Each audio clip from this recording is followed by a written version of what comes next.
ተልባን ከሙዝ ጋር ቀላቅለው ይጠጡ።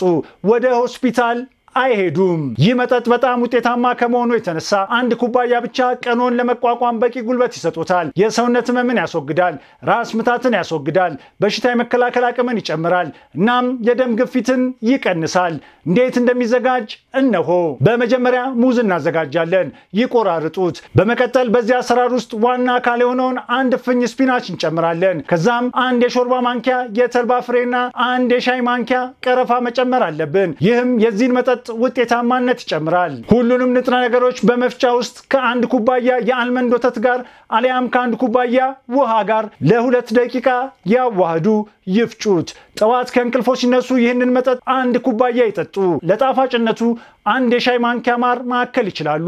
ጉልበቶን መልሰው ያገኛሉ። ራስ ምታትና የሰውነት ህመም ይወገዳል። የደም ግፊትም